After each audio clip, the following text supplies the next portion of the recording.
Virgin Mary when she is assumed body and soul into heaven. I have a question about that.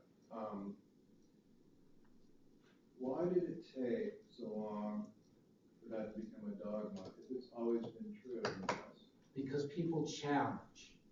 And until we make a statement of the truth based on the facts that come together, based on historical events, based on scriptures, then the Holy Father or the theologians or the doctors of the church, they come out with a profound statement. And we call that the teachings of the church or the dogma. Am I saying that fairly correctly, Father? Yeah. It's really the teachings that I think what I said earlier is we are always growing and we're always learning. And there are even recent dogmas. We call the Holy Father puts out what's called encyclicals. And please do not get worried about words. But it's about a teaching, about a certain subject.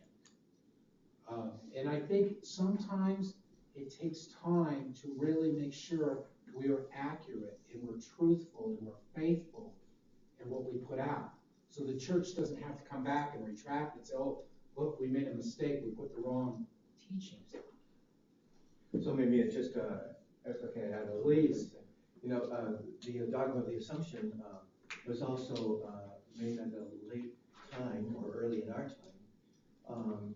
First of all, what Deacon said is correct. The church always had that tradition or devotion or understanding of Mary, you know, in the early church.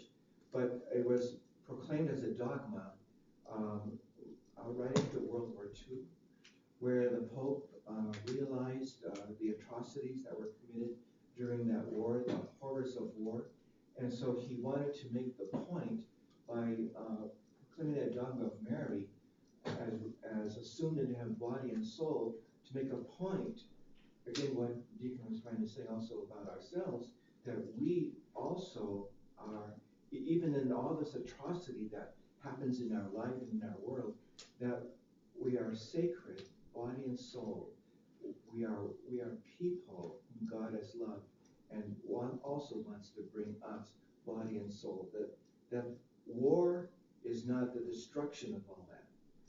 So that's why it came at that particular time, especially at the end of World War II, where the Pope wanted to make a statement through this tradition and belief and devotion of understanding Mary as one who had been assumed into heaven. Just to follow up, the challenge that a little bit, it just seems like it was kind of a useful thing to do. And dogma should be just true and revealed, not just political. Well, helpful. Let me change the subject, because there is about the family, about life. Because is it a convenient we put it out because we kill people or euthanize? We want to teach people of the value of life, how God values life. So sometimes the Holy Father, it's not really, it's teachings, it's history, it's what Christ has taught us. It's making a statement of truth to God's people about how important life is. And it's an issue that we're facing today of respect of life. So that's why there are things that come out. We probably ought to keep on going because I'm kind of getting a little late here. I want to touch briefly on the saints. The biggest thing we said about Mary helps us to achieve the salvation. The same really applies to saints. One of you could be a saint. You could actually be said a saint, formerly a saint. And someday other generations will pray for you. There's a process to do that. But as I say, we all have, even us in the black shirts, we all have sin. But what you'll learn through the reconciliation, we also ask for God's forgiveness because God is forgiving. When you really walk out of the confessional, you're kind of saintly because you have no more sin.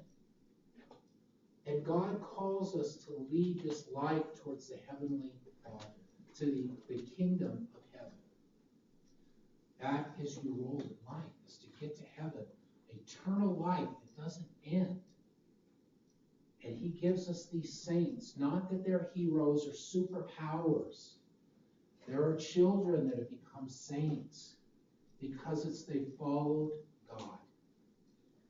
They said yes to God. You know, there was a priest who had a conversion at a very young age.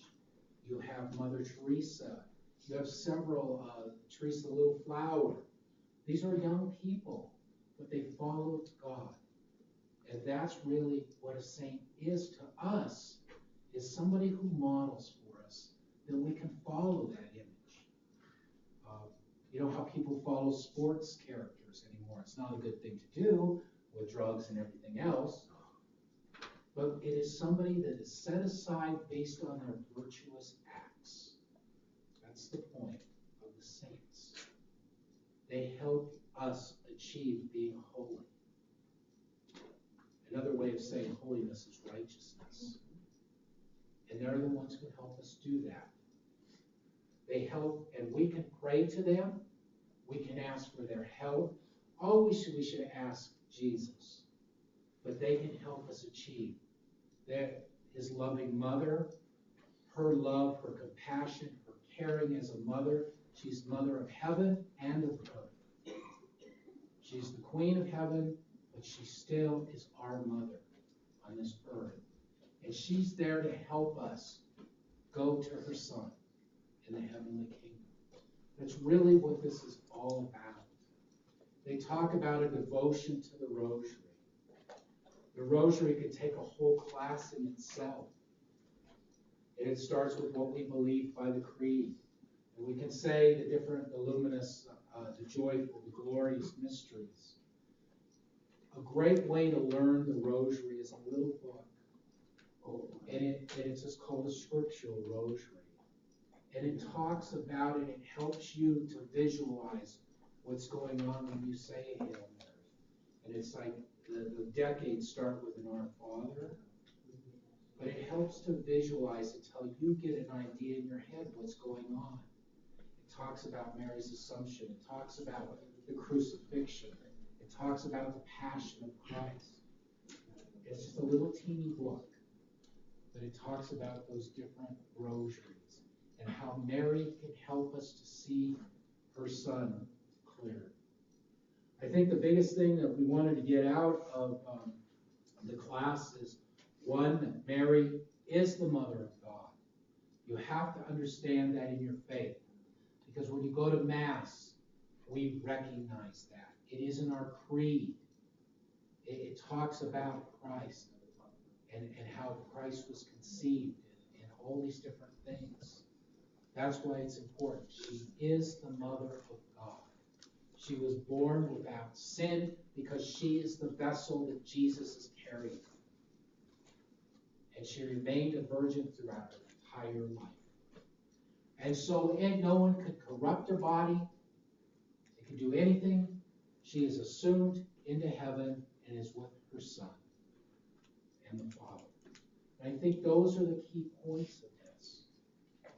We use the saints and Mary to intercede for us, to help us. Everything in our faith is to help us to get to heaven. It's Mary and all the things that you're going to learn, the sacraments, the grace you get. It's all to achieve the heavenly kingdom. Let me make sure if I missed anything here. The 4 dogmas we just went over. We talk about Mary being a spiritual mother. It asks sometimes if the lead person speak about how Mary is a constant prayer in my own life. I look as Mary as my mother. My mother's died. But Mary always is there to guide me. If I ever need anything, if I need help, if I'm ready to go preach, I always pray to Mary that she's there to help me guide. And the prayer I actually say is that I pierce the hearts of the congregation with the word that Jesus wants. That Mary helps me guide whatever I say, that it pierces their heart. Because Mary wants all of us congregation to be led to her son.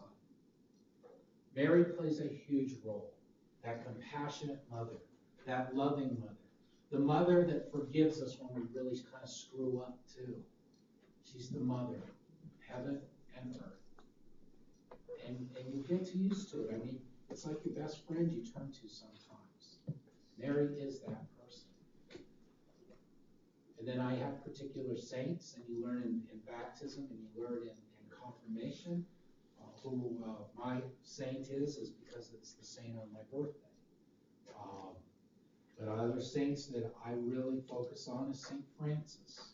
And the reason I love St. Francis is because what he shows, his humility, his love, his compassion, his care, his simplicity, because we get so bogged down in the world.